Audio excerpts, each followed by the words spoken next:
네, 오늘 아침 나온 증권사 리포트 살펴보는 시간 증권가의 오늘 로엔나알파 김태성 이사와 함께합니다. 안녕하세요. 네, 안녕하세요. 네, 그럼 오늘은 또 어떤 종목들 나와 있는지 함께 열어보도록 하겠습니다. 첫 번째 종목은 KB금융입니다. 우수한 펀더멘털 입증이라고 한국투자증권에서 제시를 했는데요. 어제 3분기 깜짝 실적을 발표를 했죠. 이 3분기 순이익이 1조 원 클럽을 가입을 했습니다. 살펴보면 증권과 캐피탈 등 비은행 실적이 좀 개선세를 나타내는데요. 또 여기에 배당과 건전성에 대한 불확실성도 감소를 하고 있습니다. 최근 KB금융에 대한 이야기가 굉장히 많이 나오고 있는 것 같은데 배당 매력도가 굉장히 높잖아요. 또 중간 배당 얘기도 나오고 있더라고요. 현재 주가 수준이 4만 1,000원 수준인데 목표가를 5만 4천 원까지 상향을 했습니다. 앞으로도 꾸준히 올라갈까요? 네, 일단 지금 시기가 굉장히 또 많은 변동성이 있을 만한 시기입니다만은 결국은 분기 실적 시즌에 맞게 실적이 잘 나오는 기업들 위주로 당연히 이제 목표가를 상향하는 레포트들이 계속해서 나오고 있다라고 보시면 될 것 같습니다. KB금융 같은 경우에는 결국 이제 분기 사상 최대 실적을 기록을 했죠. 코로나19라고 하는 대형 악재 이벤트가 있었음에도 불구하고 결국 이제 3분기 굉장히 좋은 실적을 낸 이 부분은 아무래도 이제 주가가 추가적으로 상승할 수 있는 탄력도를 만드는 모멘텀으로 작용할 가능성이 굉장히 높다라고 보시면 될 것 같습니다. 일단 이 KB금융 같은 경우에는 프루덴셜 생명에 대해서 이제 말도 많고 탈도 많았었습니다만은 그러한 부분에서도 지금 이익 성장세가 꾸준히 나타나고 있고 또 이제 자회사라고 할 수 있는 계열사 이제 KB금융 쪽에서도 이 증권거래 대금이 계속해서 이제 늘어나고 있었던 올해 상반기의 흐름이었기 때문에 그러한 부분이 결국은 실적에 굉장히 긍정적으로 작용한 가능성이 굉장히 높지 않았나라는 이야기를 한번 드려보겠는데요. 일단 이러한 생각도 좀 해봅니다. 이번 분기 굉장히 좋은 실적을 냈기 때문에 다음 분기에 대한 부담감은 여전히 남아있을 가능성은 있지 않나라는 이야기를 드리면서 결국 이제 그래도 실적이 계속해서 나오는 기업이기 때문에 우리가 조정 시에 지속적인 관심을 가져주는 것은 어떨까라는 이야기를 한번 해보도록 하겠고요. 일단 날씨가 좀 쌀쌀해짐에 따라 결국 이제 우리가 계속해서 이야기 드릴 수 있는 것은 바로 이제 고배당주에 대한 매력도가 굉장히 높다라는 겁니다. KB금융 같은 경우에는 주가도 상승할 모멘텀도 있고 배당에 대한 매력도 있으니 아마 이제 메이저 수급도 그렇고 이제 개인 투자자분들 중에 조금은 안전하게 혹은 중장기적으로 투자를 하고 싶으시다라고 하시는 분들에게는 굉장히 좋은 위치에 있는 기업이 아닐까라는 이야기 한번 드려보도록 하겠습니다. 네, 이번 깜짝 실적이 추가 상승 모멘텀으로 작용할 가능성이 크다라는 의견을 남겨주신 것 같습니다. 이어서 두 번째 종목도 함께 알아보시죠. 두 번째 종목은 Y솔입니다. 오랜만에 호실적이라고 하나금융투자에서 제시를 했는데 최근 5G의 주가 흐름이 조금 쉬어가는 흐름을 보이고 있거든요. 그렇죠. 그래도 3분기 영업이익이 107억 원으로 상향 전망되고 있습니다.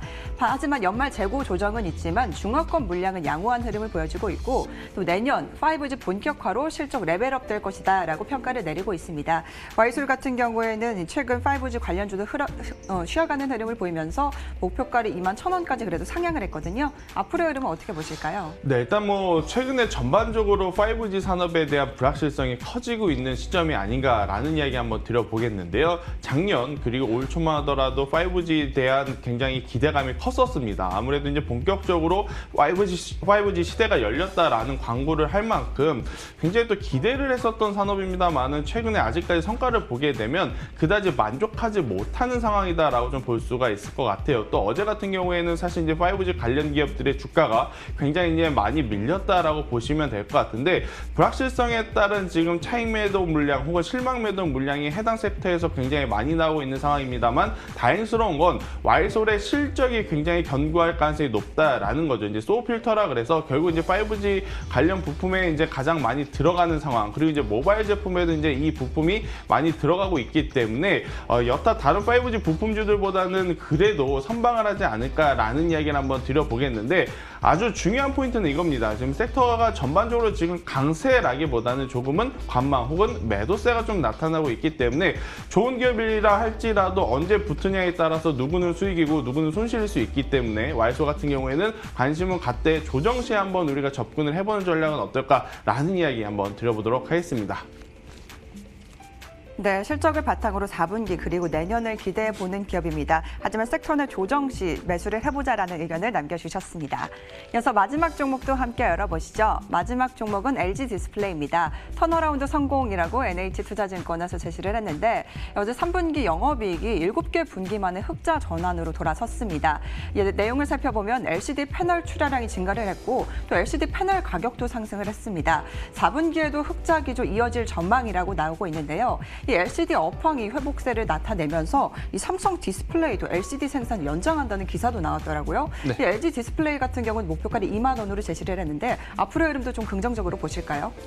네, 사실 이제 LG 디스플레이의 실적이 지금은 호실적이라는 이야기를 정말 오랜만에 드리는 것 같습니다. 그만큼 수년 동안 지금 이제 LG 디스플레이의 주가도 그렇고 실적도 그렇고 그다지 좋지 못한 모습을 보였었던 건 아무래도 수요에 대한 부분이 굉장히 부족했기 때문이다라고 말씀드릴 수가 있을 것 같은데요. 뭐 갑작스럽게 수요가 폭발적으로 늘어난 것은 아닙니다만은 그래도 이제 작년 그리고 올 초보다는 조금은 나아졌다라고 보시는 게 나을 것 같습니다. 뭐 북미 발이라든지 혹은 이제 LCD 관련 패널이 들어가는 탑재되는 TV에 대한 수요라든지 또 코로나19로 인해서 우리가 집콕 수혜라고도 많이들 했지 않습니까? 그리고 이제 홈 인테리어 가구 같은 경우에도 가전을 또 많이 바꾸었던 그러한 시즌이었기 때문에 3분기 그래도 생각보다 굉장히 좋은 실적이 나오지 않았나라는 이야기 한번 드려보도록 하겠고요.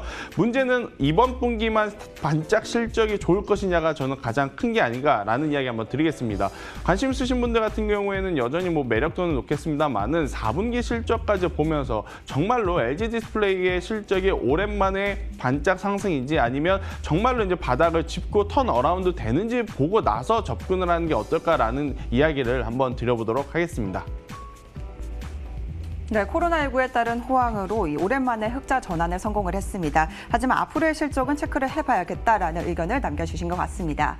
네, 오늘 세 가지 종목을 함께 살펴봤는데요. KB금융 같은 경우에는 굉장히 긍정적으로 평가를 해주셨고 와이솔 같은 경우에는 좀 조정이 나오면 매수를 해보자라는 의견을 남겨주셨어요. 또 LG 디스플레이 같은 경우에도 좀 흐름을 체크해보자는 의견을 좀 집중적으로 남겨주신 것 같은데 네. 한 종목만 꼽아주신다면 어떤 종목일까요? 네, 일단 뭐 오늘 좋은 실적이 나오고 나서 첫 거래가 시작되는 LG 디스플레이를 단기적으로 보는 게 어떨까라는 이야기를 드리겠습니다만은 중장기적으로 보시려고는 제가 이제 앞서 말씀드렸던 KB금융을 우리가 한번 체크를 해야 되지 않을까라는 이야기 한번 드려보도록 하겠습니다.